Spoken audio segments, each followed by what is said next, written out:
नमस्कार साथियों, मेरा नाम पुलकित शर्मा है और दिव्य रुद्रा कोचिंग परिवार में आपका एक बार फिर स्वागत है। तो हमारी प्रश्नों की श्रृंखला चल रही थी और हमने आप लोगों को कई सारे प्रश्न करवाए, प्रश्नोत्तरियां बहुत सारी करवाई जिसमें हमने आपको बहुत सारी अनुच्छेदों की व्याख्या की। आज एक नया पड़ाव है जिसे हमें शुरुआत करनी है। हम अब पहले चीजों को समझेंगे, यानी कि मौलिक अधिकार, जैसे आप टाइटल देख रहे हो आज मेरे बोर्ड पे लगा हुआ है, तो हम आज समझेंगे मौलिक अधिकार क्या है और उसके बाद हम प्रश्नों की सीरीज को वापस से शुरू करेंगे। तो अगर हम देखें मौलिक अधिकार के बारे में, तो बहुत सारे बच्चे मौलिक अधिकारों को बहुत मामूली सा पढ़ के चले जाते हैं और वो समझते हैं कि हमने मौलिक अधिकार सारे याद कर लिए, परंतु इन डेप्थ देखना और उन्हें समझना, मौलिक अधिकारों को समझने के साथ में व्यावहारिक ज्ञान होना भी बहुत जरूरी है। तो हम इसमें सारा मौलिक अधिकारों का वर्णन हम करेंगे, जितने भी अनुच्छेद हैं उन्हें देखेंगे। तो एक तरफ मेरी सीरीज चलेगी प्रश्नोत्तर की, जहां पर लगातार हम प्रश्नोत्तर को एक्सप्लेन कर रहे हैं, और दूसरी सीरीज जो मेरी आज स्टार्ट होने जा रही है, वो मेरी सीरीज स्टार्ट होने जा रही है टॉपिक वाइज, यानी कि मौलिक अधिकार। तो मौलिक अधिकारों का पूरा वर्णन ऐसे मैं करवाऊंगा जिसमें हर एक बच्चे को रटना नहीं पड़ेगा, समझेगा, और एक बार जो वीडियो स्टार्ट कर देगा देखना, वो अंत तक देखेगा, और अंत तक देखने के बाद किसी भी तरह के प्रश्न, किसी भी एग्जाम में आने प्रश्न, चाहे वो सिविल सेवा हो, चाहे वो यूपीएसआई हो, हर तरह की सेवाओं में आने वाले प्रश्नों को वो आराम से कर पाएगा। उसकी भी तैयारी मैं ही आपको कराऊंगा। तो चलिए शुरू करते हैं अपना आज का टॉपिक, जिसका नाम है मौलिक अधिकार। तो देखिए, संविधान के बहुत सारे भाग हैं और संविधान के भाग 3 में अनुच्छेद 12 से अनुच्छेद 35 तक हम मौलिक अधिकारों को पढ़ते हैं, यानी कि मौलिक अधिकारों की व्याख्या संविधान के भाग 3 में है। भाग 3 संविधान के सारे भाग रोमन नंबर में लिखे जाते हैं, इसलिए भाग 3 रोमन नंबर में लिखा हुआ है, और अनुच्छेद 12 से 35 तक हम मौलिक अधिकारों की व्याख्या करते हैं। ये सारी चीजें आपने पहले ही पढ़ लिखी होंगी, तो मेरी वीडियो में नया क्या है वो मैं आपको आगे बताने जा रहा हूं। तो चलिए शुरू करते हैं। सबसे पहले हम देखेंगे कि मौलिक अधिकार कहां से प्रभावित है। तो आपको याद रखना है कि अमेरिकी संविधान का इस पर बड़ा प्रभाव है। अमेरिकी संविधान का बहुत ज्यादा प्रभाव है मौलिक अधिकारों पर। और मौलिक अधिकार जब बन रहे थे, अच्छा, भारत का संविधान जब बना तो भारत के संविधान का अधिकांश भाग भारत शासन अधिनियम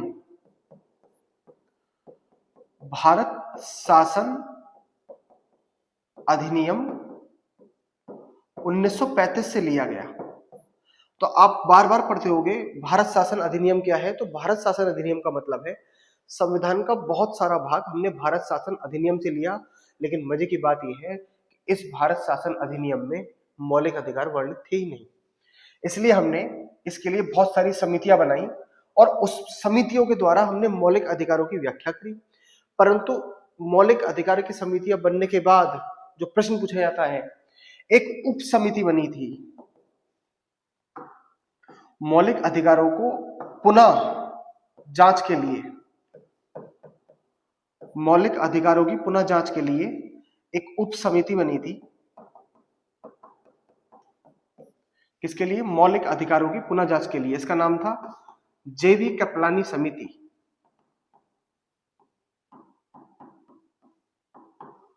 जेवी कृपलानी समिति, जिसमें इन मौलिक अधिकारों की गहनता से जांच की गई। कई बार प्रश्न बनता है कि मौलिक अधिकारों की जांच के लिए समिति का नाम बताइए, तो उसका आंसर होता है जेवी कृपलानी। जेवी कृपलानी की अध्यक्षता में यह समिति बनी। ठीक, इसमें क्या था? इसमें मौलिक अधिकारों की गहनता से जांच की गई और उनके बारे में बताया गया। अब बार बार मैं एक वर्ड यूज कर रहा हूं, मौलिक अधिकार, मौलिक अधिकार। तो आप कहोगे सर ये एक्चुअल में मौलिक अधिकार है क्या? तो देखिए है क्या। अगर मैं बात करूं मौलिक अधिकारों के बारे में, तो प्रश्न बनता है कि मौलिक अधिकार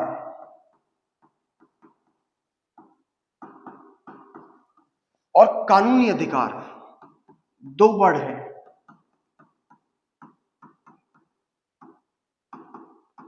एक वर्ड होता है मौलिक अधिकार यानी फंडामेंटल राइट,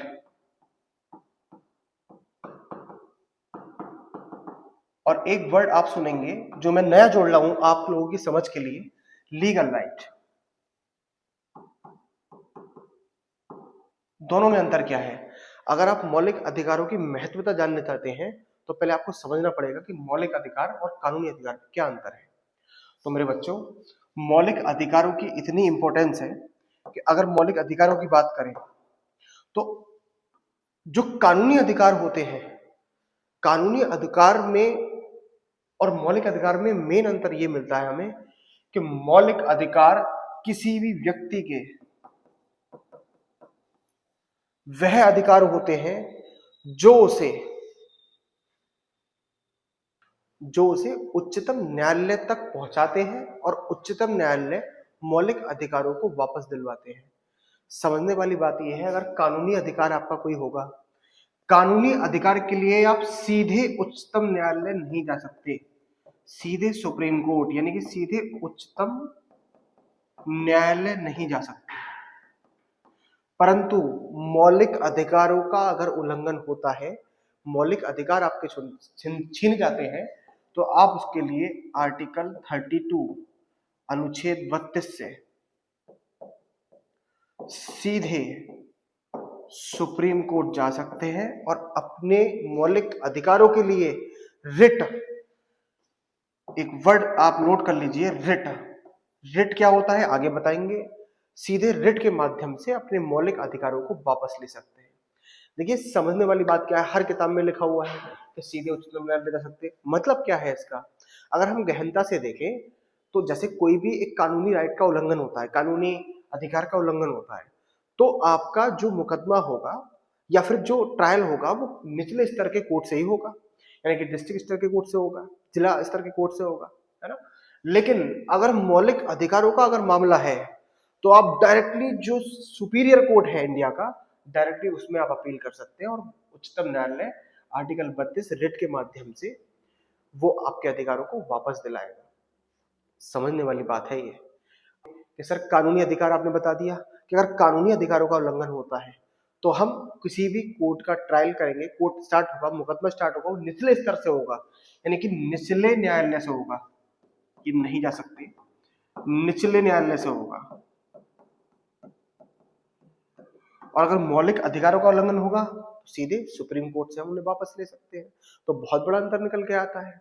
तो आप अब हमें कंपेयर करके पढ़ना होता है, कंपैरिजन करके पढ़ेंगे तो एक चीज आप ज्यादा ही सीख पाएंगे। अभी अगर हर एक बुक में लिखा हुआ है कि अगर मौलिक अधिकारों का उल्लंघन होता है तो आप सुप्रीम कोर्ट जा सकते हैं, तो आप उससे आगे पढ़िए, यानी कि कानूनी अधिकारों का उल्लंघन होता है तो आप सुप्रीम कोर्ट जा सकते हैं, डायरेक्ट नहीं आंसर होगा। कहा जा सकते हैं निचले न्यायालयों में आपको अपनी अपील करनी पड़ेगी, लोअर कोर्ट में आपको अपील करनी पड़ेगी। दोनों में अंतर है। एक खास बात इनकी ये होगी कि मौलिक अधिकार इतने महत्वपूर्ण है कि इनका उल्लंघन होने पर ये सीधे उच्चतम न्यायालय से प्राप्त होते हैं। दूसरी बात मैं आपको बताना चाहूं, अगर कानूनी अधिकारों में हमें कोई परिवर्तन करना है या कोई संशोधन करना है, परिवर्तन या संशोधन करना है, तो हम सामान्य तरीके से, बहुत आसानी तरीके से उसमें बदलाव कर सकते हैं, परिवर्तन कर सकते हैं, संशोधन कर सकते हैं। परंतु अगर मौलिक अधिकारों में परिवर्तन की आवश्यकता है तो बेटा संविधान संशोधन की आवश्यकता होती है, संविधान संशोधन की। तो दोनों में फिर अंतर देखिए, अगर कोई कानूनी अधिकार है तो उसमें अगर परिवर्तन करना है तो किसकी जरूरत पड़ेगी? हमें जरूरत पड़ेगी सामान्य परिवर्तन की, यानी कि बहुत मामूली तरीके से परिवर्तन हो जाएगा। परंतु अगर बात है मौलिक अधिकारों के परिवर्तन की तो इसमें बेटा आएगा संविधान संशोधन। संविधान संशोधन का मतलब क्या है कि हम आर्टिकल 368, मैं अपनी पहली भी सीरीज में बता चुका हूं, जब आप बार बार चीजों को इंटरलिंक करके पढ़ेंगे याद हो जाएंगी चीजें। संविधान संशोधन जैसे आए तो आर्टिकल 368 आना चाहिए, 368। तो आर्टिकल 368 के माध्यम से पहले बिल लोकसभा में जाएगा, फिर राज्यसभा में जाएगा, उसके बाद आधे राज्यों की विधानसभा में जाएगा। एक लंबी प्रक्रिया है जिसके बारे में मैं आपको पढ़ाऊंगा जब संविधान का भाग 20 बताऊंगा जिसमें संविधान संशोधन आता है, तब बताऊंगा। एक बहुत गहरी और लंबी प्रक्रिया बना रखी है संविधान निर्माताओं ने, जिसके माध्यम से मौलिक अधिकारों में परिवर्तन होता है। तो कोई भी व्यक्ति सामान्य तरीके से एकदम मौलिक अधिकारों में परिवर्तन नहीं कर सकता, लेकिन हाँ, कानूनी अधिकारों में परिवर्तन बहुत सामान्य तरीके से हो जाता है। तो अगर हम मौलिक अधिकार पढ़ रहे हैं तो हमें पढ़ना पड़ेगा उसके बारे में कि भाई मौलिक अधिकार इतने विशेष क्यों हैं। तो विशेष का मतलब आप समझे नहीं समझे? पहला मतलब क्या निकल गया कि सर मौलिक अधिकारों को हम सीधे उच्चतम न्यायालय से जाकर वापस ला सकते हैं। अगर हमारे मौलिक अधिकारों का उल्लंघन हो रहा है तो हम डायरेक्ट उच्चतम न्यायालय जा सकते हैं। सर कैसे जा सकते हैं? तो आर्टिकल 32 रिट के माध्यम से जा सकते हैं। उधर कानूनी अधिकारों का उल्लंघन हो रहा है तो आप सीधे न्यायालय नहीं जा सकते। दूसरा पॉइंट, अगर मौलिक अधिकारों में अगर बदलाव की बात करी जाए तो उसके लिए संविधान संशोधन की आवश्यकता होती है, और वहीं कानूनी अधिकार में बदलाव की बात की जाए तो सामान्यता परिवर्तन हो जाता है, उसमें संविधान संशोधन की यानी कि कॉन्स्टिट्यूशन अमेंडमेंट की रिक्वायरमेंट जरूरत नहीं होती है। तो ये आप समझे कि मौलिक अधिकार और कानूनी अधिकार। अब आपसे कोई पूछे कि भाई क्या पढ़ रहे हो, तो आप बताएंगे मौलिक अधिकार पढ़ रहे हैं। तो आपसे कोई पूछे मौलिक अधिकारों की क्या भाई क्या इतनी महत्वता है, क्यों है ज्यादा जरूरी, तो आप उसमें ये बताएंगे कि मौलिक अधिकार इसलिए ज्यादा ऊपर है कानूनी अधिकारों से। तो आपको आज इस बात का भी आंसर मिला होगा। आपसे कोई पूछे कि कानूनी अधिकार और मौलिक अधिकार दोनों में बड़ा कौन है, तो दोनों में बड़ा कौन है? मौलिक अधिकार। कानूनी अधिकार कम स्तर पर है और मौलिक अधिकार ज्यादा स्तर पर है। क्यों है वो मैंने आपको दोनों इसका आंसर बता दिया।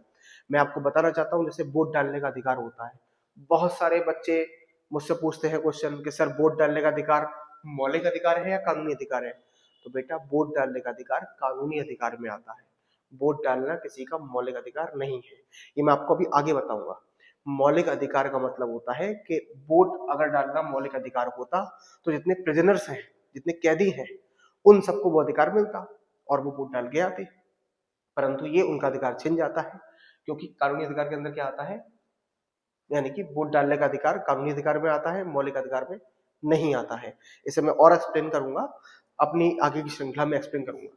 अब अगर समझना चाहे तो नेक्स्ट चीज समझते हैं हम समझेंगे कि भी मौलिक अधिकारों की महत्वता क्या है। महत्वता, और महत्वता किसकी? मौलिक अधिकारों की।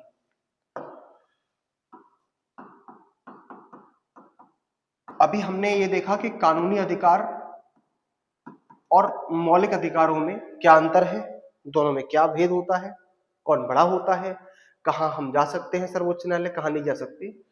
तो अब कोई पूछे ठीक है सर हमने मान लिया, पढ़ लिया, लेकिन इसकी महत्वता बताइए, क्या है मौलिक अधिकारों की महत्वता। तो यदि अगर मौलिक अधिकार नहीं होंगे तब क्या होगा, उसका परिणाम हम देखते हैं। अगर आपको मौलिक अधिकारों की महत्वता जाननी है तो आपको जानना पड़ेगा कि मौलिक अधिकार अगर नहीं होते हैं तो देखिए, अगर मौलिक अधिकार नहीं होंगे तो व्यक्ति अपनी क्षमताओं का विकास नहीं कर पाएगा। क्षमताओं का विकास नहीं हो पाएगा, और यदि किसी की क्षमताओं का विकास नहीं हो पाएगा तो आप समझिए अपने व्यक्तित्व का विकास नहीं कर पाएगा।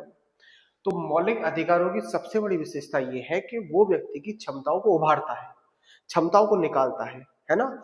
किसी देश में अगर किसी व्यक्ति के पास मौलिक अधिकार मिले हुए हैं उसे, तो वो अपनी क्षमताओं को प्रसारित करेगा, बढ़ाएगा। जैसे आप अभी इसमें आगे देखेंगे, शिक्षा का अधिकार आएगा, मौलिक अधिकार के रूप में आएगा। आवागमन का अधिकार आएगा, मौलिक अधिकार के रूप में आएगा। वाक एवं अभिव्यक्ति की स्वतंत्रता हम पढ़ेंगे। इतनी सारी हम चीजें पढ़ेंगे इसमें, जिससे उस व्यक्ति की जो क्षमताएं हैं वो विकसित होती हैं और वो व्यक्ति अपने आप को परिपक्व मानता है।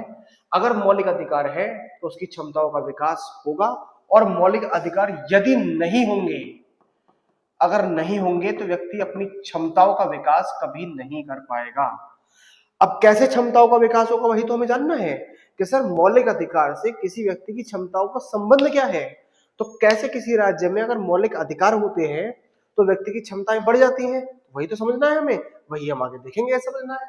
तो देखिए सबसे पहले हमें समझते हैं कि मौलिक अधिकार में एक इंपॉर्टेंट लाइन जो आती है, अब जो आपको बताने जा रहा हूं ये लाइन सब लोगों ने पढ़ रखी है। क्या लाइन है? मौलिक अधिकार,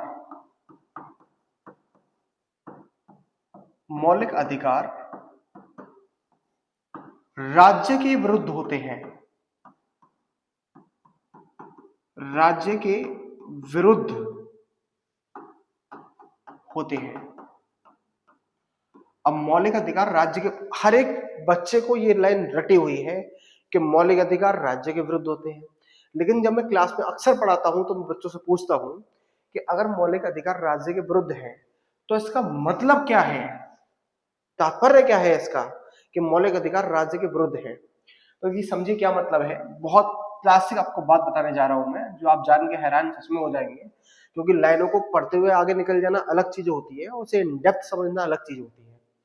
तो देखिए, एक तरफ मैं बात करता हूं राज्य की। राज्य क्या है? राज्य तो राज्य का मतलब क्या है? राज्य की परिभाषा जो दे रखी है वो अनुच्छेद 12 आर्टिकल 12 में लिखित है। Definition of state. राज्य की परिभाषा हम जब देखेंगे तो उसमें और भी नियम देखेंगे, लेकिन हम समझते हैं राज्य एक्चुअल में है क्या, क्योंकि हमारी ऊपर की लाइन क्या है? मौलिक अधिकार राज्य के विरुद्ध होते हैं। तो देखिए, राज्य का मतलब क्या होता है? अगर मैं अनुच्छेद 12 की भाषा में बोलूं तो राज्य का मतलब क्या होता है? जैसे संसद, राज्य के तत्वों की बात करूं मैं, एलिमेंट की, संसद, जितनी भी विधान सभाएं हैं, विधान परिषदें हैं, विधान परिषदें, विधानसभाएं, जितने भी ऐसे संस्थान, जो मैं बात बोलने जा रहा हूं दो, जो सरकार द्वारा वित्त पोषी है, मतलब सरकार के वित्त से चलते हैं, और दूसरा जिनके पदाधिकारी की नियुक्ति सरकार द्वारा होती है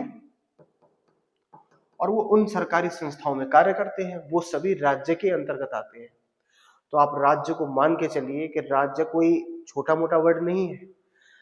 अच्छा, यही मैं आपको बात याद दिलाऊं, राज्य के बारे में गांधी जी का एक विचार था। महात्मा गांधी ने राज्य को राक्षस का रूप कहा है, the state is the devil. उन्होंने क्यों कहा है भी ऐसा? और एक तरफ हम राज्य की बात कर रहे हैं कि अनुच्छेद 12 से कि सर संसद राज्यों के तत्व में आती है, विधानसभाएं, विधान परिषदें, यहां तक कि ऐसे सारे संस्थान, ऐसे वह सारे संस्थान जो कि वित्त पोषी होते हैं। वित्त पोषी का मतलब क्या है? गवर्नमेंट उन्हें फंडिंग कर रही है, राज्य के पैसे से वो चल रहे हैं, है ना, सरकार उन्हें पैसा देती है, वो सारी संस्थाएं राज्य के तत्व में आएंगी, राज्य का पार्ट होंगी। ऐसे पदाधिकारियों की उनकी नियुक्तियां राज्य करता है, तो वो सारे राज्य के तत्व में आएंगे। तो अगर मैं कहूं न्यायपालिका राज्य का तत्व होगी, कार्यपालिका राज्य का तत्व होगी, विधायिका कार्य का राज्य का तत्व होगी, विधान परिषद, ये सारे राज्य के तत्व हैं। अगर मैं आपको बात कर रहा हूं भाई पुलिस, तो हाँ बिल्कुल राज्य का तत्व है। हमारी सेना, ये राज्य का तत्व है। तो आप इसमें देखिए, राज्य कोई छोटा मोटा अक्षर नहीं है, कोई शब्द नहीं है। राज्य इतनी सारी चीजों को समाये हुए है? तो राज्य का मतलब एक ऐसी संस्था है, पुलिस, सेना, हमारे जितने भी सेना के सारे दल हैं, वायु सेना, जल सेना, थल सेना, ये जितने भी पुलिस कर रही है, सब राज्य का भाग है। ये सारे क्या है? राज्य का भाग है। आप देखिए, जब ये राज्य का भाग है तो राज्य के पास शक्ति है या नहीं? राज्य के पास क्या है? शक्ति है। यानी कि राज्य अपने अंदर शक्ति समाये हुए है। भाई पुलिस, सेना, विधायिका, कार्यपालिका, एमपी, एमएलए, ये सब राज्य के तत्व हैं। तो राज्य अपने पास शक्ति लिए हुए हैं। वहीं सेना, आर्मी, महात्मा गांधी का अभी मैंने आपको कोट बताया था कि महात्मा गांधी ने राज्य को राक्षस की श्रेणी दी है। अब आप कहेंगे सर ये कैसी बात हो गई, राज्य को राक्षस क्यों कह दिया? महात्मा गांधी क्योंकि राम राज्य की बात करते हैं, तो कभी वो हिंसा की बात नहीं करते। आप देखेंगे कि जितने भी वॉर होते हैं, जितने भी युद्ध होते हैं, उनमें अहम भूमिका किसकी होती है? राज्य की होती है। राज्य के तत्व सेना की होती है, पुलिस की होती है? तो राज्य एक हिंसा का स्वरूप है, यानी कि राज्य हिंसा भी कर सकता है। क्यों? क्योंकि अगर युद्ध होगा तो कहीं ना कहीं जो लोग सच में जिन्होंने कृत्य किए हैं वो तो मारे ही जाएंगे, लेकिन अनजान लोग भी मारे जाएंगे। तो इसलिए राज्य को महात्मा गांधी राक्षस की श्रेणी देते हैं कि जो राज्य होता है डेविल की फॉर्म में होता है। लेकिन अगर हम आज की बात करें तो आज हम देखें राज्य शक्तिशाली कब कहलाएगा? जिसके पास ज्यादा आर्मी होगी, जिसके पास ज्यादा सेना होगी, जिसके पास पुलिस बल ज्यादा होगा, जिसकी संस्थाएं मजबूत होंगी, वो शक्तिशाली राज्य कहलाएगा। यानी कि मैंने एक टर्म कॉइन किया जिसका नाम था शक्तिशाली राज्य। शक्तिशाली राज्य है। अब आप देखिए, हम बात कर रहे हैं शक्तिशाली राज्य की। इस राज्य के पास में आप एज्यूम करिए, जैसे बहुत सारी मूवी आपने देखी होंगी, जैसे कोई युद्ध की मूवी आपने देखी होगी, या वॉर की देखी होगी, तो उसमें क्या होता है, आगे एक सेनापति या फिर राजा होता है, उसके पीछे पूरी श्रृंखला से आर्मी खड़ी होती है। तो इस वजह से जो राज्य होता है, अगर मैं राज्य की बात करूं तो वो जो आर्मी की टुकड़ी पूरी खड़ी हुई है, तो वो क्या है, शक्ति को प्रदर्शित कर रहा है। एक राजा अपनी शक्ति को प्रदर्शित कर रहा है और शक्ति के क्रम में वो पूरी सेना को दिखाता है अपनी। यहाँ वो अग्रसर सबसे आगे होगा और यहाँ उसकी पूरी सेना की टुकड़ी होगी। ठीक है, आप इसे ऐसे मान सकते हैं कि राज्य शक्तिशाली है या नहीं है। राज्य ने अपनी शक्ति दिखाने के लिए अपनी सेना को आगे कर दिया, क्योंकि राज्य की जो सेना है वो क्या है, शक्ति का प्रदर्शन तो कर रही है वो। तो राज्य शक्तिशाली हुआ या नहीं हुआ। राज्य के पास इतनी सारी शक्तियां हैं कि आम आदमी उसके आगे कुछ भी नहीं है। तो अगर दो वर्ड हम देखें, एक तरफ है राज्य, शक्तिशाली राज्य, और एक तरफ है आम व्यक्ति। क्या आम व्यक्ति के पास कोई शक्ति है? तो नहीं है, लेकिन राज्य के पास तो शक्ति है। क्यों है? क्योंकि राज्य उस देश में सर्वोच्च संस्था है बल प्रयोग की। तो राज्य इतना शक्तिशाली है कि उस देश में सर्वोच्च संस्था जो है बल प्रयोग की, वो राज्य है। और आप वहीं एक तरफ देखिए, एक तरफ आम आदमी है। तो आम आदमी के पास क्या है? कुछ भी नहीं। तो आम आदमी बिल्कुल शक्तिहीन है, और वहीं राज्य क्या है? पूरा शक्तिशाली है। अब आप ऐसे में सोचिए, अगर इस राज्य के पास में इतनी शक्ति है, तो उस राज्य के जो तत्व होंगे, जैसे पुलिस मान लीजिए आप, सेना मान लीजिए आप, और कोई भी विधायिका मान लीजिए, कार्यपालिका मान लीजिए, ये भी तो तत्व है इसके। तो इनके पास कितनी शक्ति होगी? तो ये शक्तिशाली है। और उधर आम व्यक्ति शक्तिशाली नहीं है। तो इन हमने राज्य को तो शक्ति दे दी, परंतु इन आम व्यक्ति का क्या होगा? तो अब ये राज्य इन आम व्यक्तियों पे कभी भी अपनी शक्ति का प्रयोग कर सकता है। क्यों? क्योंकि राज्य शक्तिशाली है। तो इसलिए संविधान निर्माताओं ने, बहुत सारे विचारक जो पीछे आए, डाइसी एक विचारक है और जॉन लॉक विचारक है, उन सब ने मिलके कहा कि अगर राज्य इतना शक्तिशाली हो जाएगा तो ये आम व्यक्ति जिसके पास शक्ति नहीं है उस पर आक्रमण कर लेगा, उस पर अटैक कर लेगा, है ना। पुलिस किसी भी आम व्यक्ति पर अटैक कर लेगी, बिना वजह कर लेगी, क्योंकि पुलिस के पास शक्ति है। तो आम व्यक्ति को क्या दिया जाए? तो आम व्यक्तियों को दिए गए जिसका नाम था मौलिक अधिकार। आम व्यक्ति को क्या दिया गया? मौलिक अधिकार। अगर आप सरल भाषा में समझें तो एक तरफ राज्य है और राज्य के तत्व है जो बहुत ज्यादा शक्तिशाली है, एक तरफ आम व्यक्ति है जिसके पास शक्ति नहीं है। तो वही राज्य के तत्व जो शक्तिशाली तत्व है वो अपनी शक्ति का दुरुपयोग ना करें इन आम जनता पर, क्योंकि इनके पास शक्ति नहीं है। तो इसलिए आम जनता को बचाने के लिए, संरक्षण के लिए आम जनता की शील्ड, जो एक जैकेट बनाई गई, ब्लड प्रूफ जैकेट, वो क्या थी? मौलिक अधिकार। अगर किसी भी आम व्यक्ति के पास मौलिक अधिकार है तो राज्य उसका कुछ भी नहीं कर सकता। यानी कि मौलिक अधिकार राज्य के विरुद्ध है। अब आपको समझ में आई होगी बात कि मौलिक अधिकार और वर्सेस राज्य, इन दोनों में क्या अंतर है। तो यहाँ पर मौलिक अधिकार है और यहाँ पर राज्य है, ये आपस में अपने एक दूसरे के क्या है? विरुद्ध है।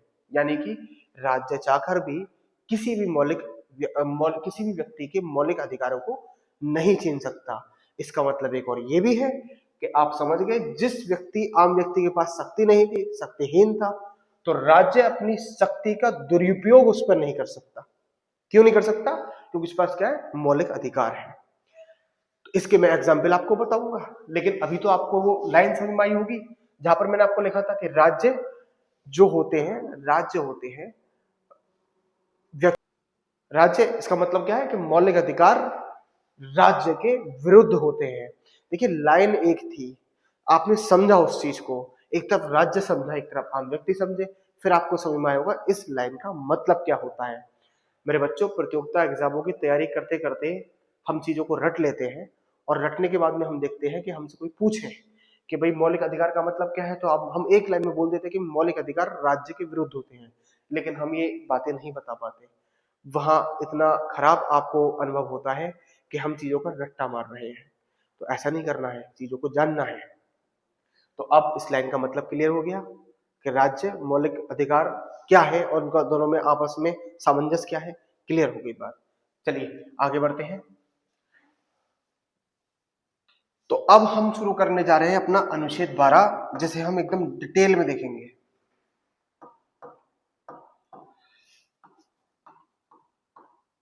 अनुच्छेद 12, आर्टिकल 12, राज्य की परिभाषा।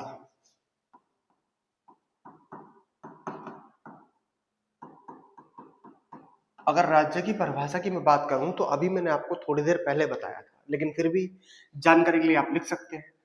संसद एवं सरकार, विधायिका, प्रत्येक राज्य की विधायिका, प्रत्येक राज्य की विधायिका एवं सरकारें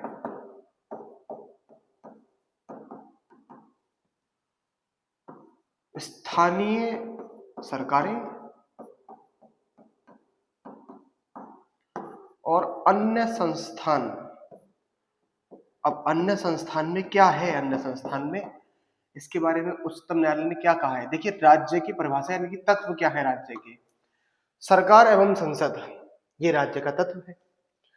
प्रत्येक राज्य की विधायिका, प्रत्येक राज्य में जो विधायिका है, विधानमंडल है, वो राज्य का तत्व है, यानी कि राज्य के अंतर्गत आता है। स्थानीय सरकारें, तो स्थानीय सरकारें भी राज्य के तत्व में आती है, यानी कि राज्य का भाग है। अगला है अन्य संस्थान। अब देखिए, उच्चतम न्यायालय ने इस बात पर लेके एक अपना स्टेटमेंट दिया है, जिसमें कहा है, उच्चतम न्यायालय ने कहा था ऐसे संस्थान, अभी मैंने आपको थोड़ी देर पहले बताया था। अच्छा, कोई आपसे पूछे राज्य का क्या, आप मुझे हमें सर कोई 2 लाइन बता दो, हम किसी को डिफाइन कर देंगे राज्य है। तो ऐसे संस्थान जो राज्य से वित्त पर निर्भर हो, यानी कि राज्य से पैसा आ रहा है, फंडिंग तब चल रहे हैं, और उनके जो अधिकारी हैं या जो पदाधिकारी हैं, उनकी नियुक्ति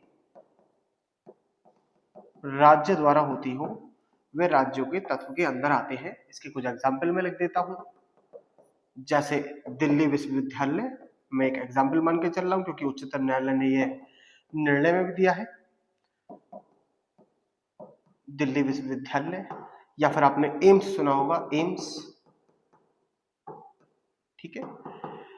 अब इतनी सारी चीजें, सरकार, संसद, पुलिस, सेना, स्थानीय सरकारें, राज्य की विधायिका, एमएलए, आईएएस, ये सारे के सारे राज्य के भाग में आएंगे। कार्यपालिका, विधायिका, न्यायपालिका, साथ में वो भी भाग में आएंगे जो राज्य से वित्त पर निर्भर हो, वो सारे संस्थान राज्य के अंतर्गत आएंगे। और दूसरा, उनके अधिकारियों की नियुक्ति राज्य द्वारा होती हो, वो भी राज्य के तत्व के अंदर आएंगे। जैसे दिल्ली विश्वविद्यालय, मैंने आपको एक यूनिक एग्जांपल बताया है कि दिल्ली दिल्ली यूनिवर्सिटी भी राज्य के अंतर्गत आएगी, और एम्स, दिल्ली विश्वविद्यालय, ये सारे के सारे राज्य के अंतर्गत आएंगे। मेरा आपसे प्रश्न है एक, आप मुझे कमेंट बॉक्स में जवाब दीजिएगा। BCCI, board of cricket control of India, बताइएगा राज्य का भाग है या नहीं है? आप मुझे कमेंट बॉक्स में बताइएगा।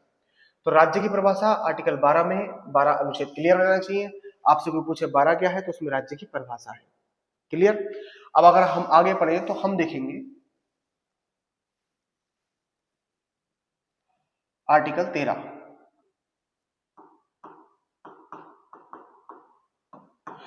13 से पहले मैं आपको एक चीज बता दूं कि हमने जो राज्य की परिभाषाएं देखी, उसमें कोई भी निजी कंपनी नहीं आएगी। निजी कंपनी का तात्पर्य क्या है?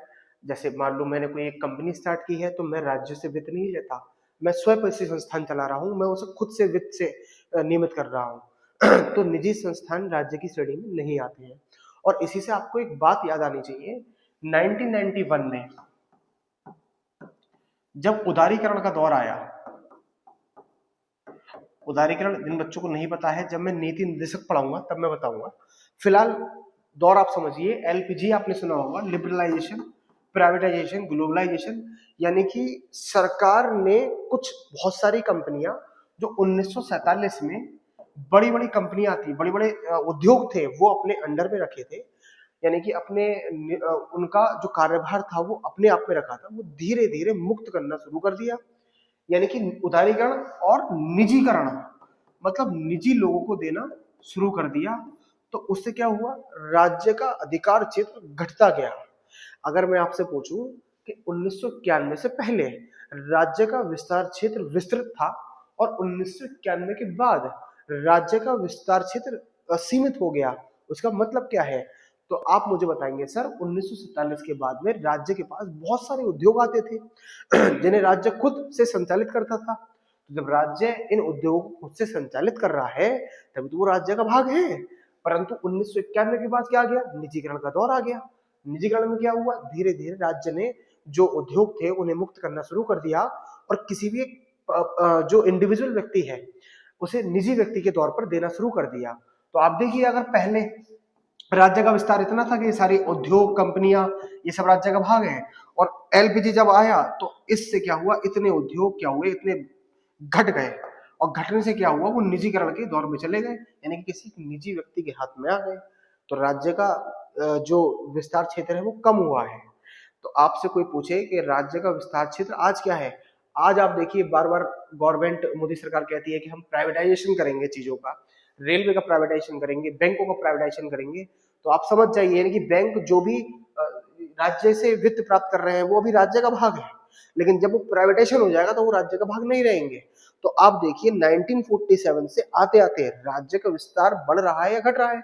तो आप देखेंगे राज्य का जो क्षेत्र है, विस्तृत क्षेत्र है, वो लगातार कम होता जा रहा है, क्योंकि हम निजीकरण के दौर पर ज्यादा जा रहे हैं और हमने, सरकार ने बहुत सारी चीजों को अपने आप से लेकर निजी व्यक्तियों को देना शुरू कर दिया है।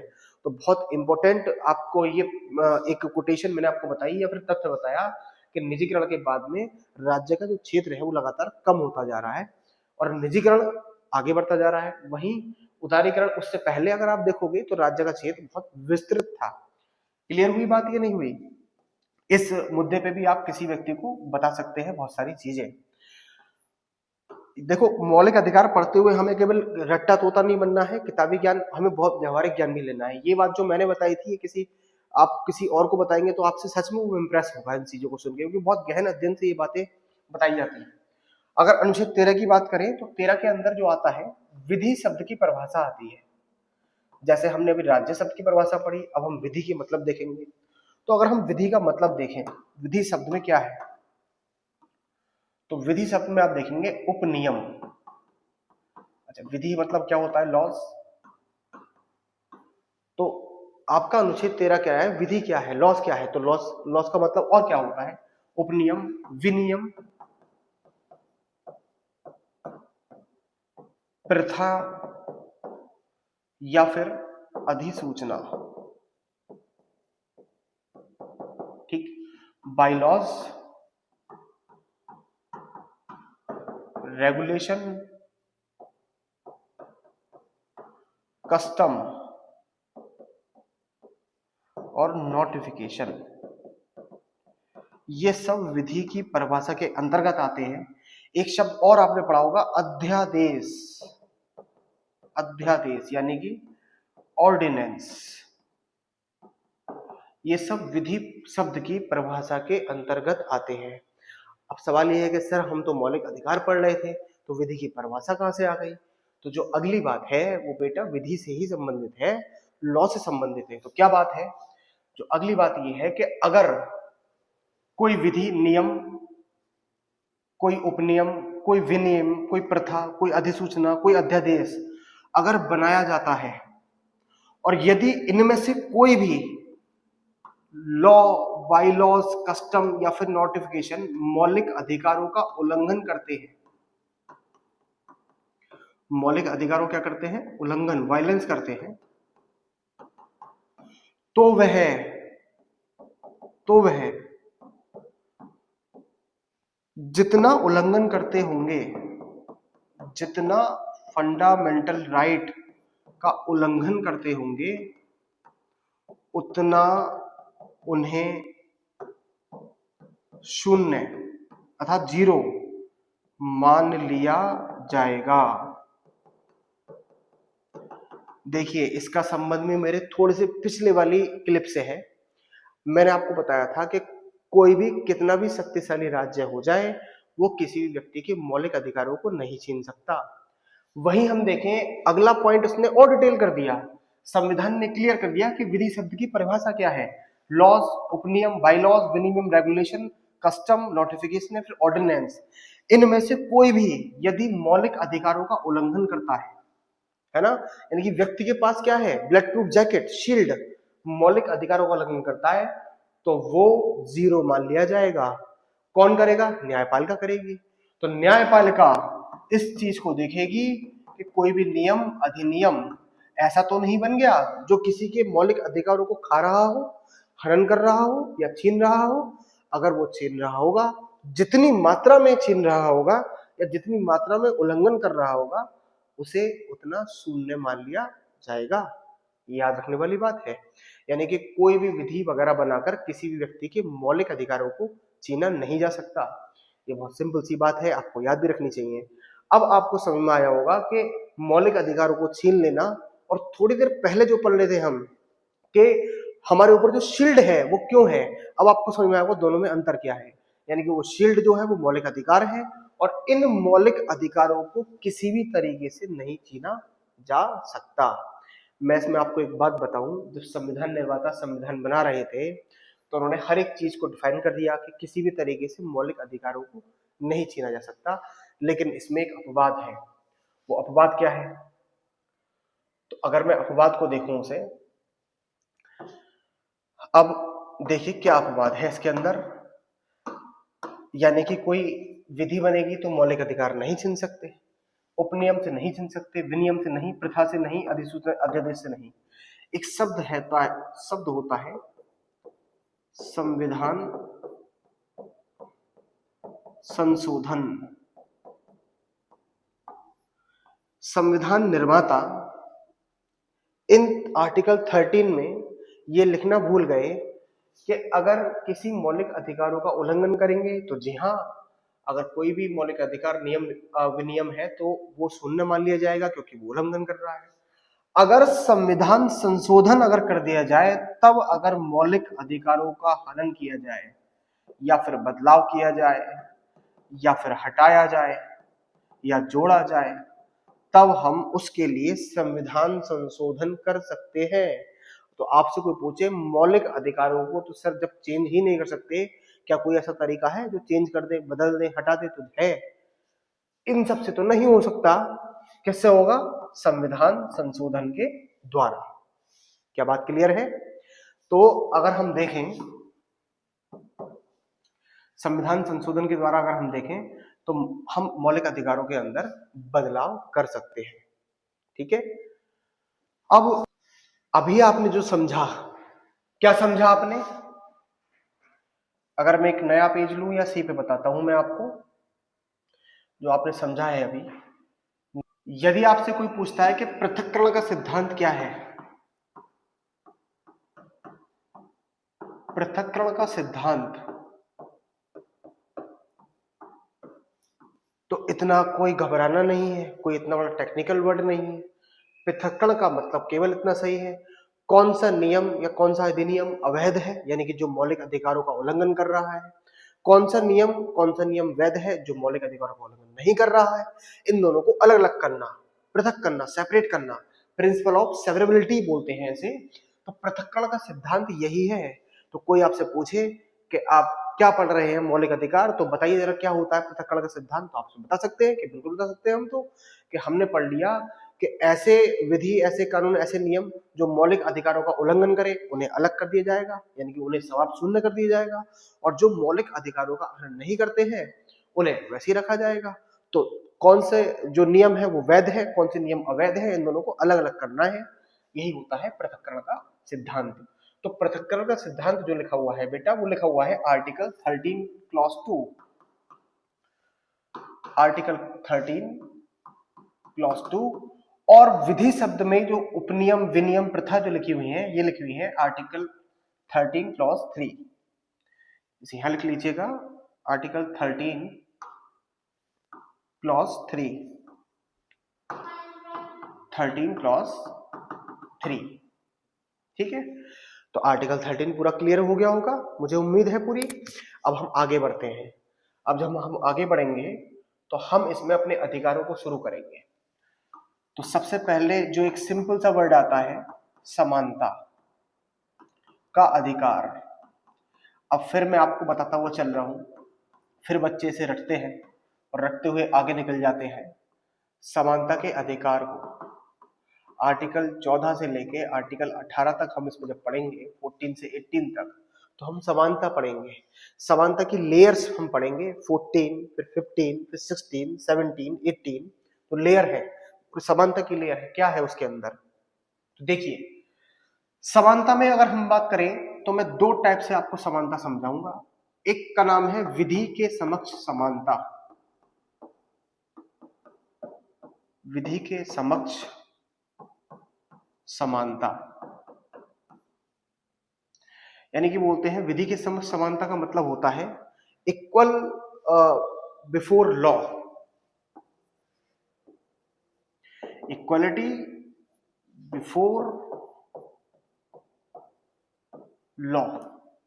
और दूसरा वर्ड होता है विधि का या फिर विधियों का समान संरक्षण, विधियों का समान संरक्षण, इक्वल प्रोटेक्शन ऑफ लॉ।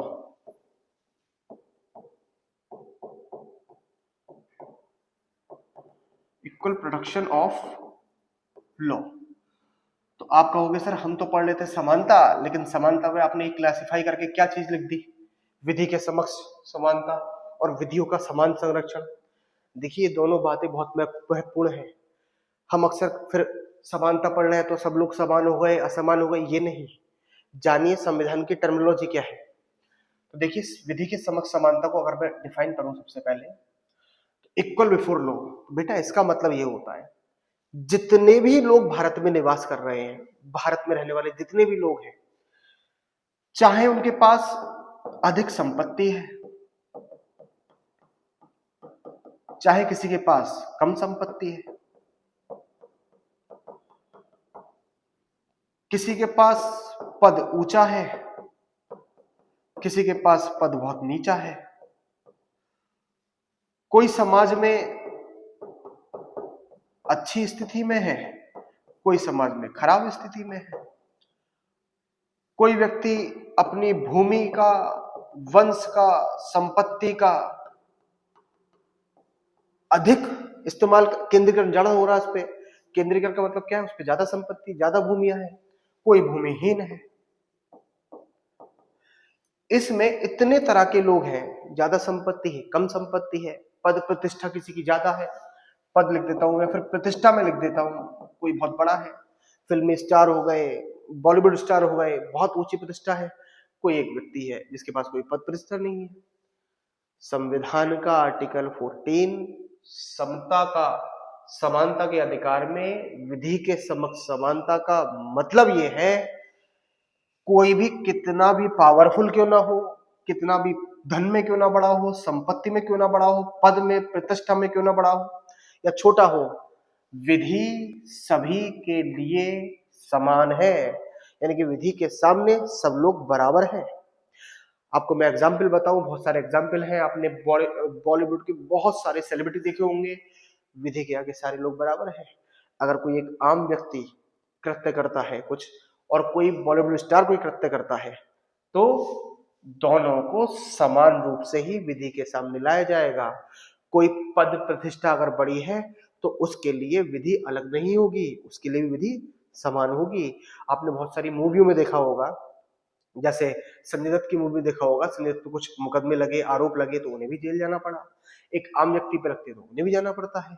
तो हम विधि के समक्ष समानता का मतलब है किसी के पास कोई भी पद, कोई प्रतिष्ठा, कितनी भी भूमि या हो या ना हो, उस समाज के लिए भले ही तबके वाला व्यक्ति है, लेकिन विधि के लिए वो बराबर है, विधि के आगे सारे लोग बराबर हैं। इसका अर्थ यही होता है कि विधि जो है सभी के लिए समान है। पहले के टाइम में कुछ वंश के लोग होते थे जिन्हें वंश के बिहाफ पर, वंश के आधार पर कुछ ज्यादा ही प्रिविलेज मिल जाते थे, विशेषाधिकार मिल जाते थे। आज नहीं है। आज आप किसी भी वंश से हैं, किसी भी जाति धर्म से हैं, या फिर आप पे संपत्ति अधिक है कम है, सभी लोग विधि के आगे बराबर है, समान है। लेकिन ये जो विधि के समक्ष समानता है, ये ब्रिटेन के विचारक डाइसी, एक फिलोसोफर है डाइसी, तो ब्रिटेन के विचारक डाइसी द्वारा दी गई है। अब आपसे कोई पूछे समानता, तो आप बिल्कुल बता देंगे सर समानता का एक अभिप्राय ये है कि विधि के समक्ष समानता, यानी कि भारत में इस तरह की विधि चलती है कि विधि के आगे कोई भी व्यक्ति क्यों ना हो, सब लोग बराबर है। वहीं अगर देखें विधियों का समान संरक्षण, अगर इसमें आप देखेंगे, अब आप देखिए किसी भी समाज में कोई भी व्यक्ति अगर है तो उन व्यक्तियों की, सभी लोगों की सामाजिक दशा या फिर आर्थिक दशा एक जैसी नहीं होती, यानी कि इसमें सभी लोग समान हो गए। समानता का नकारात्मक पहलू है ये, समानता का नकारात्मक पहलू। तो नकारात्मक क्यों है सर? तो नकारात्मक इसलिए कि इसने कितने भी बुजुर्ग है, वृद्ध है, महिला है, बच्चे हैं, सभी लोगों को समान रूप से लिया है। तो ये समानता का नकारात्मक पहलू है, विधि के समक्ष समानता। और विधियों का समान संरक्षण समानता का सकारात्मक पहलू है। क्या पहलू है? आप कहोगे सर क्योंकि किसी भी समाज में व्यक्ति की दशा जो होती है या स्थिति जो होती है, व्यक्तियों की स्थिति जो होती है वो एक जैसी नहीं होती, एक जैसी नहीं होती। जब किसी भी व्यक्ति की समाज में स्थिति एक जैसी नहीं होती तो हर व्यक्ति के संग में वैसा व्यवहार किया जाना चाहिए जैसी उसकी स्थिति है। जैसे आप देखिए समाज में महिलाओं की स्थिति पुरुषों से कम है, बराबर तो नहीं है। बच्चों की स्थिति समाज में अलग है, बराबर तो नहीं है। वृद्धों की स्थिति समाज में अलग है। अच्छा, दिव्यांगों की स्थिति समाज में अलग है। तो अगर हम इस प्रिंसिपल को फॉलो करते हैं, सभी लोग बराबर, तो इसलिए इन महिलाएं, बच्चे, वृद्ध या फिर दिव्यांग या फिर ऐसे लोग जिनकी समाज में स्थिति कमजोर है, उनके लिए यहाँ पर दिक्कत पैदा हो जाएगी। तो हमने क्या करा उसके लिए? तो हमने एक टर्म और निकाला, विधियों का समान संरक्षण। यानी कि बहुत ध्यान से समझिएगा, जो समाज में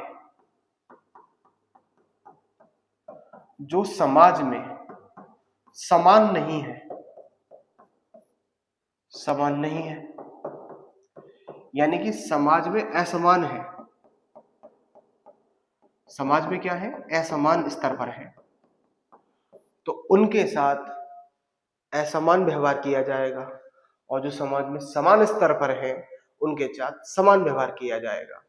इसका मतलब ये हुआ कि अगर कोई नियम या कोई कानून बन रहा है तो अगर महिलाओं के लिए बन रहा है, क्योंकि महिलाओं की स्थिति उतनी अच्छी नहीं है समाज में, तो उनके लिए कुछ हम संरक्षण कर सकते हैं, कुछ हम प्रिविलेज दे सकते हैं, कुछ हम उसमें रिलैक्सेशन दे सकते हैं। तो अगर हम देखें तो इसका मतलब अगर मैं ये लिखूं आपसे,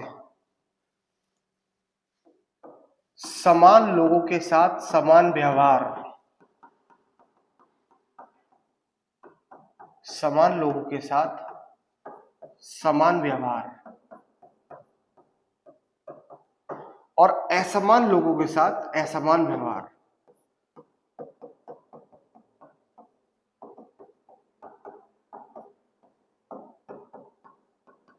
असमान व्यवहार, तो ये इसका सकारात्मक पहलू हो गया।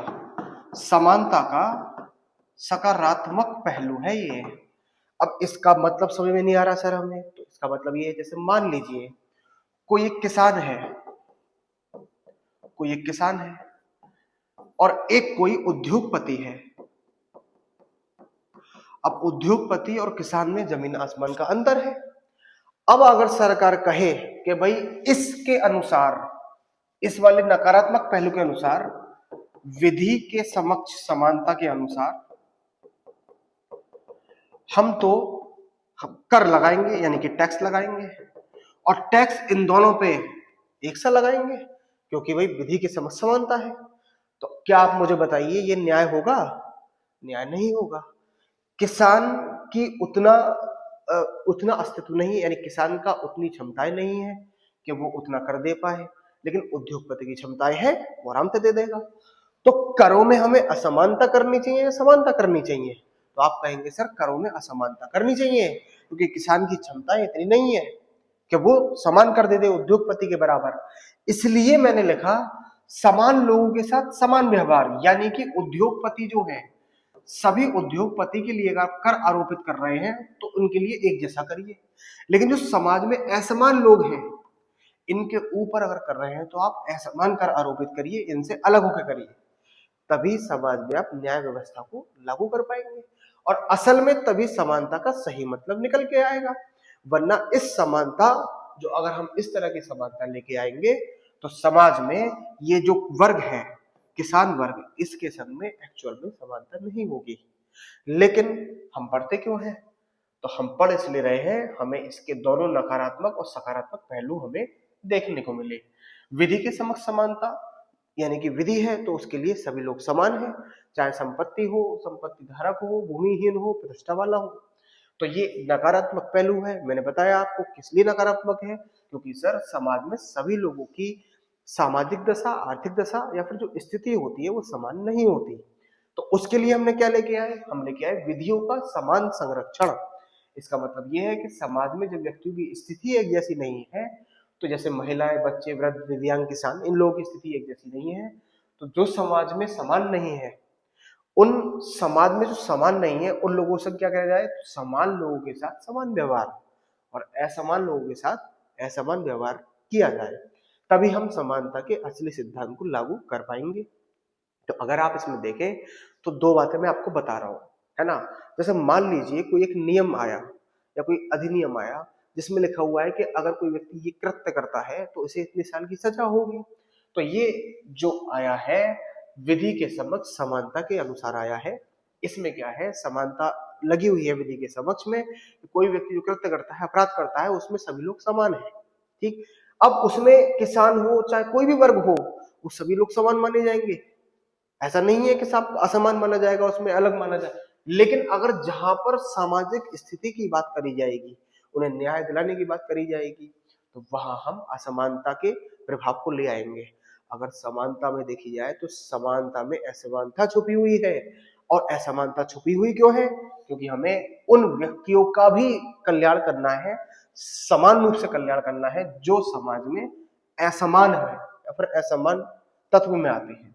ठीक, तो अगर मैं यदि समझा पाया हूं समानता का मतलब, समानता का अधिकार में विधि के समक्ष समानता और समान संरक्षण मैंने आपको बता दिया। ठीक है,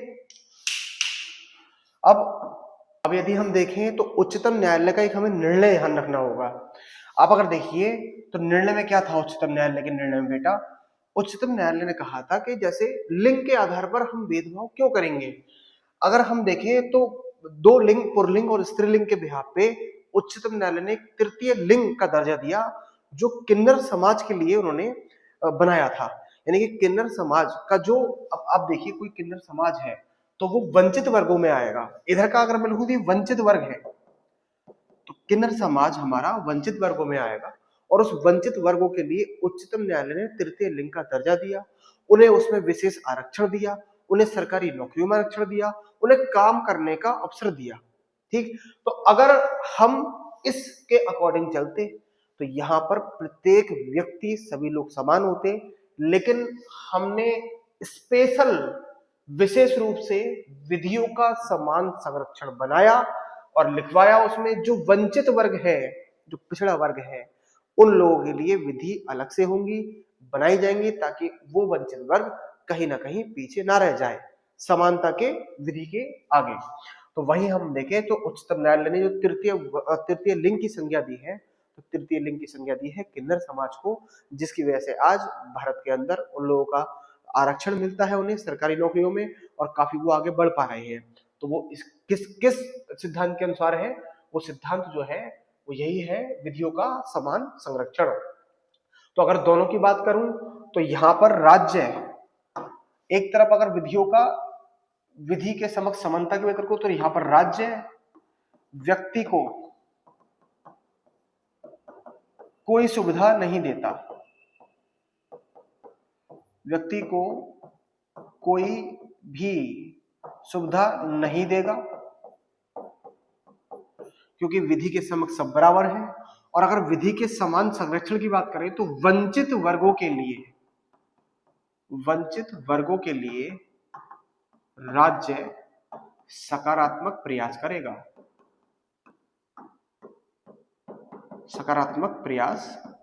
करेगा, ठीक। यदि आप देखें किसी भी वैकेंसी में, किसी भी पुलिस की वैकेंसी आती है, बहुत सारे रिक्त पद आते हैं, तो उसमें आप देखेंगे कि एक लड़का होता है, तो लड़के के भागने के जो मीटर होते हैं, जो जितना दूर भागना होता है तो ज्यादा भागना होता है, वही महिला है या फिर कोई लड़की है उसके भागने के लिए कम कर रखा है। तो विधि का समान संरक्षण है, क्योंकि शारीरिक रूप से एक व्यक्ति या फिर एक लड़का अधिक भाग सकता है, वहीं उसके कंपैरिजन में लड़की उतना नहीं भाग सकती, इसलिए उसे विधि के समान संरक्षण के अनुसार थोड़ा संरक्षण दिया गया है और उसे कम भागने के लिए कहा गया है। तो समानता ऐसा नहीं कह सकते आप वहां समानता नहीं है, समानता है, लेकिन विधि के समान संरक्षण के द्वारा समानता है। अच्छा, मैं आपको अंतिम बात आज बताने जा रहा हूं इसकी कि सर समानता के अधिकार का अपवाद क्या है, कौन समानता के अंतर्गत नहीं आता। समानता के अधिकार का अपवाद, the exception of right to equality. तो देखिए एक आर्टिकल है, आर्टिकल 361। 361 क्या है, इसमें दो व्यक्तियों के नाम हैं, दो व्यक्ति नहीं दो पदों के नाम हैं, राष्ट्रपति एवं राज्यपाल। जी हाँ, आर्टिकल 361 राष्ट्रपति और राज्यपाल के विशेष अधिकारों की बात करता है। क्या कहता है वो, समानता के अधिकार के अपवाद आर्टिकल 361 में लिखा हुआ है, यानी कि विधि के समक्ष समानता राष्ट्रपति और राज्यपाल के ऊपर आरोपित नहीं की जाती है। इसका मतलब क्या है, तो इसका मतलब और समझिए क्या है, यानी कि राष्ट्रपति और राज्यपाल पे दांडिक एवं आपराधिक कोई भी मुकदमा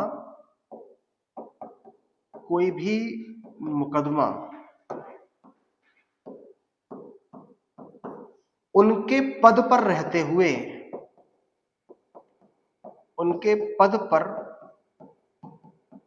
रहते हुए नहीं चलाया जाएगा।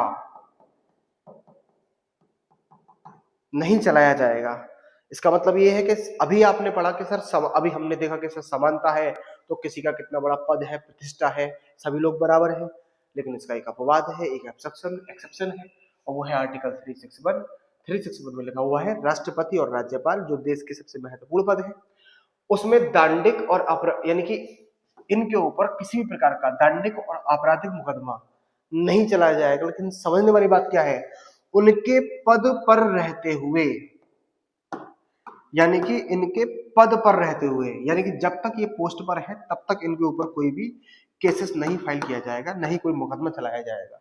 लेकिन हाँ, पद के बाद अगर कोई व्यक्ति राष्ट्रपति पद का समापन कर त्याग देता है या उसका कार्यकाल पूरा हो जाता है, तब उसके ऊपर मुकदमा चल सकता है।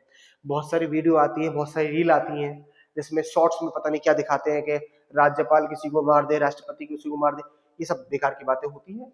राष्ट्रपति किसी को मार दे, कुछ भी कर दे, अगर ये शॉर्ट्स वगैरह बन रहे हैं तो गलत बन रहे हैं। तो ऐसा तो कभी राष्ट्रपति नहीं करता, आज तक के इतिहास में कभी नहीं हुआ। लेकिन हाँ, कोई पूछ सकता है आपसे कि क्या राष्ट्रपति के ऊपर दांडिक मुकदमा चल सकता है, क्रिमिनल केस चल सकता है, तो आप कहेंगे नहीं। तो क्यों नहीं कहेंगे, तो आप पूरा विस्तार से बताइएगा कि वैसे तो हमने आर्टिकल 14 पढ़ा है, तो 14 के अंतर्गत सभी लोग समान हैं, परंतु 14 का एक्सेप्शन 361 है, यानी कि आर्टिकल 14 का एक्सेप्शन क्या है, 361, जिसमें लिखा हुआ है राष्ट्रपति और राज्यपाल के ऊपर दांडिक और आपराधिक मामला उनके पद पर रहते हुए नहीं चलेगा सर। और अगर वो पद से अपना इस्तीफा दे देंगे या फिर कार्यकाल पूरा हो जाएगा या फिर रिटायर नहीं होते, कार्यकाल पूरा होता है, उसके बाद उनके ऊपर वो केसेस चल सकता है। अच्छा, सिविल मामले की अगर बात करें तो सिविल मामले में प्रावधान ये कर रखा है 361 में कि अगर सिविल मामला इन राष्ट्रपति और राज्यपाल के ऊपर अगर चलाना है तो कम से कम 2 माह पूर्व, 2 माह को आप अंडरलाइन कर लेकर आप नोट्स बना रहे हैं तो 2 माह पूर्व जो व्यक्ति इनके ऊपर सिविल का मुकदमा कर रहा है या फिर कोई मुकदमा सिविल, दांडिक नहीं, दांडिक तो चलेगा ही नहीं, सिविल का कर रहा है, तो 2 माह पूर्व राष्ट्रपति या फिर राज्यपाल जिसके ऊपर वो मुकदमा कर रहा है उसे ये सूचना देनी होगी। अपने नाम, अपना पता, ये सारी लिख के 2 माह पूर्व उन्हें सूचना देनी होगी। ठीक, यह सिविल या फिर वैवाहिक विवाद से संबंधित मामले में 2 माह पूर्व सूचना देनी होगी। समझने वाली बात क्या है, 361 का एक्सेप्शन वाद है और दांडिक एवं अपराध मामला राष्ट्रपति और राज्यपाल के ऊपर नहीं चलता है। कब तक नहीं चलता है? जब तक वो अपनी पोस्ट पर रहता है, पद पर रहता है। ठीक, आज के लेक्चर में हम इतना ही जानेंगे क्योंकि आज का लेक्चर हमने पढ़ा मौलिक अधिकार, उसका विस्तृत रूप पढ़ा हमने। अनुच्छेद 12 के हमने अनुच्छेद 12 को देखा विस्तृत फॉर्म में, हमने 13 को देखा। 13 में हमने doctrine of separation of severability देखी। उसके बाद हमने समानता को देखा, समानता के दोनों एस्पेक्ट हमने देखे। तो इसमें हमने मौलिक अधिकारों को बहुत छोटी छोटी बारीकी से समझा है, जहां पर बच्चे रट्टा मार के बहुत गलत डायरेक्शन में आगे बढ़ते हैं। उन्हें समझना चाहिए कि एक्चुअल में मौलिक अधिकारों का असली मतलब क्या है और क्या होते हैं ये। जब आप ऐसे कंप्लीट करोगे तब आप समझते भी जाओगे, इन डेप्थ समझोगे और आगे बढ़ के क्वेश्चन के भी सही आंसर लगाओगे। जिस किसी बच्चे को, एक मैंने कमेंट देखा था मेरी राइटिंग थोड़ी सी गड़बड़ है, तो किसी भी बच्चे को राइटिंग समझ में ना आई हो तो मैं इसके आपको पीडीएफ में नोट्स प्रोवाइड करवा दूंगा, जिससे आप डिस्क्रिप्शन में जाके वहां से पीडीएफ डाउनलोड कर सकते हैं। और वीडियो आपको सच में बहुत पसंद आई हो और आपको जानकारी लेनी ही है, यानी कि पढ़ाई के साथ आपको सच में पता होना चाहिए राज्य क्या है, परिभाषा क्या है, सच में राज्य क्या होता है, टेक्निकल टर्म्स क्या होते हैं। तो आप मेरी वीडियो को लाइक करें, सब्सक्राइब करें चैनल को और हमेशा रुद्रा कोचिंग के पेज से जुड़े रहें। और इस वीडियो की जो सीरीज है वो ऐसी आएंगी, पहले टॉपिक आएगा और फिर उसके बाद प्रश्नोत्तरी आएंगी। तो अब मेरी 2 लगातार सीरीज चलेंगी, एक प्रश्नोत्तरी की चलती रहेगी जो हमारी व्याख्या होती है और एक मेरी टॉपिक वाइज सीरीज चलती रहेगी। धन्यवाद, शुक्रिया।